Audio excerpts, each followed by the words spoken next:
Hello নগরবাসী, আশা করছি ভালো আছেন এবং সুস্থ আছেন। তো আমি আজকে যাচ্ছি সান্তাহার। দেখতেছেন প্রচণ্ড গরম পড়ছে, তো হঠাৎ করে আজকে আমি যাচ্ছি সান্তাহার। তো সান্তাহার যাই ডাব খেতে, তো চলুন যাওয়া যাক।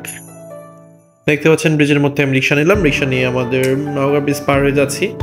নওগাঁ ব্রিজ থেকে সান্তাহার ভাড়া মাত্র 40 টাকা দিয়ে চলে গেলাম সান্তাহার। তো যাচ্ছি তাজের মোড়, সেই বিখ্যাত তাজ সিনেমা হল দেখতে পাচ্ছেন আপনারা নওগাঁ শহরের। তারপর ঢাকা বাস স্ট্যান্ড পার হচ্ছি, আমরা ঢাকা বাস স্ট্যান্ড ক্রসিং করতেছি। দেখতে পাচ্ছেন সব ঢাকা যাবার বাসগুলো দাঁড়িয়ে আছে ডান বাম পাশে। সামনে আছে মডেল চিস্তি ম্যানিলা, তার বাম সাইডে আছে হচ্ছে নওগাঁ জেলা স্টেডিয়াম। তো চলুন যাওয়া যাক।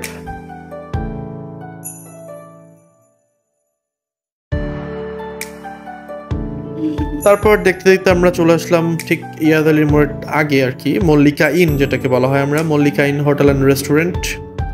দেখতে পাচ্ছেন মল্লিকাতে মোটামুটি ভিড় ছিল আজকে, দেখলাম দূর থেকে। তারপর আমরা আবার যাচ্ছি সোজা পথ ধরে সান্তাহারের পথে ডাব খাওয়ার উদ্দেশ্যে। সান্তাহার চলে আসছি, দেখতে পাচ্ছেন সেই দস্তরখানা হোটেল অ্যান্ড রেস্টুরেন্ট, হোটেল না রেস্টুরেন্ট আর কি। তো এই যে ঢুকে পড়ছি সান্তাহারে। সান্তাহার রেল গেট বলা হয় এটা, বা গেট বলা হয়। রেল গেটে এখন নামবো, তারপর ডাবের দোকানে যাব, দেন ডাব খাবো।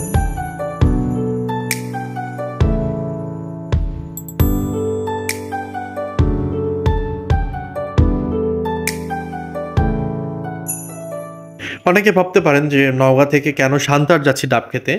তো এমনিতেই মনে হলো যে ফ্রি ছিলাম, আর সন্ধ্যার পর ওয়েদারটাও একটু ভালো ছিল, হাওয়া খেতে খেতে একটু সান্তাহার থেকে ঘুরে আসলাম। আর তেমন কিছু না, যে বিখ্যাত সেই সান্তাহার ডিমের দোকান, তারপর তরমুজ। সান্তাহার না অনেক রকম দোকান সন্ধ্যার পর বসে, জিনিসটা খুব ভালো লাগে। চলে আসছি সেই বিখ্যাত চাচার কাছে, ডাবের কাছে। ডাবের দামাদামি করে মাত্র 100 টাকা করে ডাব খেলাম। এই যে দেখতে পাচ্ছেন ডাবের দামাদামি করছিলাম। নগদে এই ডাবটা যদি খেতাম তাহলে মিনিমাম আমাকে 130 থেকে 40 টাকার মতো লাগতো। সান্তাহার তুলনামূলক ডাবের দাম কম আর টেস্টি ছিল। তো সবাইকে ধন্যবাদ, ভালো থাকবেন, সুস্থ থাকবেন। আর গরম অনেক, বাইরে বের কম হবেন, প্রয়োজন ছাড়া বাইরে বের হবেন না, আর পানি বেশি খাবেন। ধন্যবাদ সবাইকে ভিডিওটি দেখার জন্য।